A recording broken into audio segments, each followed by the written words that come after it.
Well, Petty, how's the knee, I suppose? I mean, you were gone for the year at one stage there not too long ago. Yeah, immaculate recovery, but no, it's all good. It's amazing. I woke up that morning and my phone was buzzing. My manager tried to call me and had about 50 text messages, but no, I don't know where that actually is. No problem, it's all good. So you haven't had any scares whatsoever on the track, everything good? No, I'm fine, yeah, cherry up. So it's been 3 weeks into it now, and yeah, it's been really good so far actually. I'm sure he would have led anyway, but what does it mean to have Merce still part of your leadership group? Yeah, it's good. Obviously, he's still in the leadership group. We're going to lean on him a lot for advice. Obviously, me and Doc are pretty young, both co-captains, and it's an exciting time for both of us. But like any footy club, there's going to be challenges throughout the year, and Merce's been through probably the hardest time ever at Carlton. So when something does go wrong, he's going to be a good guy to get advice off. It's a bit more comforting to have three blokes who have been at the club for a long time around you to lean on throughout the year. Yeah, well, all five of us have been in the leadership group the last 3 years now, so we've got a really good relationship with each other.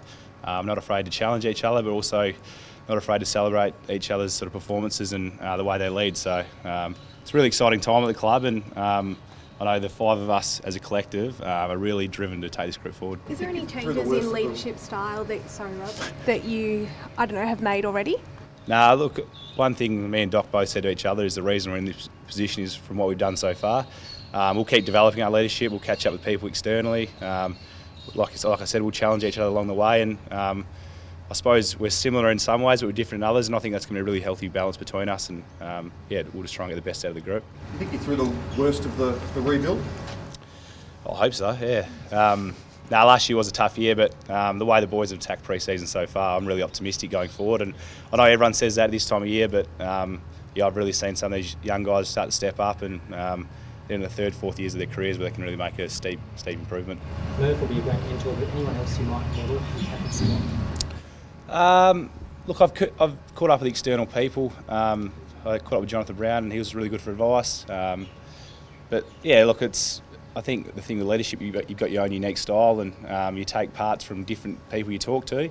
But yeah, like probably the best advice they said is be yourself and create your own leadership. So that's something I'll do going forward. What did Jonathan Brown have to say?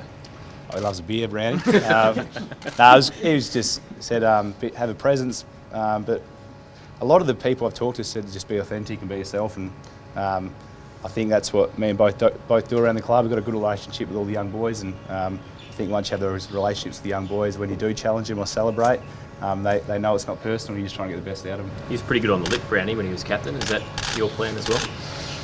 Oh, if you're getting tagged and you have a few early, you might get a bit cheeky, but no, we'll see how we go. We'll start winning first. Sam, how excited are you with the prospect of leading alongside this bloke beside you? Yeah, obviously it's a fair humbling experience, not only to be a captain in general, but to captain Carlton's an unreal experience to set our lives up in going forward, and to do it with Cripps, who's one of my great mates at the club. We do have a great understanding of the way each other lead and each other as people, so it's only going to complement each other. Does it? You think back to 12 months ago and where you were and where you are now, how excited you are by approaching next season? Yeah, well, this time 12 months ago I was sitting in bed worrying about how sore my knee was, so to be able to not only be out training, but to be able to have a real influence on the group on the training track is something I've really enjoyed this year and probably missed a hell of a lot last year, is the ability to lead on the track, which is part of why I'm in the position I am in. How much did you learn last year, given you spent so much time with the coaching staff? Yeah, I learned a lot in coaching, but the main thing I learned was more around the emotional intelligence and your ability to pick up on cues of your teammates and see how they're feeling, how they want to receive feedback. If you give them certain feedback, how they respond to that. So taking a step back and not worrying about my own performance gave me a bit of a wider lens about how people are and why they're going through what they're going through. So that's the main lesson I got out of last year, and was probably forced upon because of my knee and because I had no performance to sort of worry about myself. It was just worrying about the team and how everyone was going through. And as Cripps said, last year was a tough year at our footy club, and there's a wide range of emotions going through our club, and for me to be able to sit back and observe and learn from that, I found really valuable. And how has the rehab gone and the recovery from such a major injury? Yeah, well, touch wood, I had no setbacks, I had no swelling through my knee at all. I put myself in a position to possibly play late in the year, but we made a decision based on my career going forward that it wasn't a smart thing to do. I got a full off season in, Spent a lot of time at the club getting myself ready to come back and train, and I haven't missed a session or a minute of training so far this year, and pulling up really well, running really well. So I'm excited to be back out on the track, to be honest. It's after being out for 12 months, you do genuinely miss being out there, not only with the boys, but just doing the work. Is there a mental challenge there still for you, or do you think you're through that, given it was almost 12 months ago?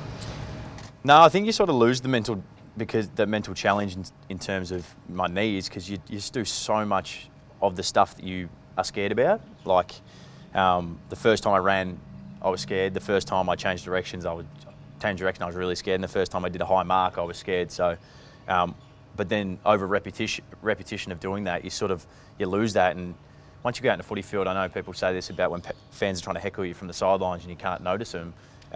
It's a lot like that with your injuries. Once you're out training, you just don't notice anything that's going on with your body. You're just out there playing football. Big game round one. Who tosses the coin? To be honest, if we win, I don't really care who tosses the coin. Yeah, it's something that doesn't really bother either of us. It's we're in a position where we're leading a group of players we want to get the best out of, and all that little sort of petty stuff. It's just we're taking turns. The club is pretty aggressive chasing ready-made, experienced players. How much is that going to help in the turnaround of this place next year, do you think? Well, I think the best thing, we got high quality talent in, so it's not like we just recruited mature age guys that were on the border. Will Setterfield's a really high draft pick, and before he did his knee last year, was having a really good NAB Cup game. Mitch McGovern's going to add another highlight sort of reel to our forward line. Nick Newman's got some bounce out of defence, and Fasolo's a goal kicker, so they've all come in with some ideas, and I think the best thing at this place at the moment, we want to hear their ideas and make them be themselves, and they're having some big impact around. Have you found Sam Walsh's first few weeks? Say again, sorry, mate? Have you found Sam Walsh's first few weeks? Yeah, he's impressive. He's living with me at Fish and Darcy Lang at the moment, but he's a ripper kid. To be honest, his first week's been pretty special. You don't want to put too much expectation on him, but just wants the hard work, finds the footy and competes, which we love. What have you got him doing around the house? Just cleaning up, cleaning the dishes. I'll cook for him, but he can clean. But he's actually a ripper kid. He's got leadership qualities written all over him, and I'm sure he'll have a really good career. And between the pair of you, have you decided on how you might split particular duties or anything like that? No, it's sort of, at the moment, it's just we're just fighting our way through the first 3 weeks. We caught up a fair bit late last year and spoke about what we wanted to bring when we first came back and the impression we wanted to have on the group. And so that's where we're at the moment. I think in terms of splitting the duties and stuff, we'll cross that road when it comes in terms of games, of tossing coins, talking pre-game. It is a bit of irrelevant stuff, to be honest. It's the finishing product of leadership, and we've got a lot of work to do around the club and a lot of work to drive this group to where we want to get to. So fully focused on that at the moment, and we'll cross those roads as they come.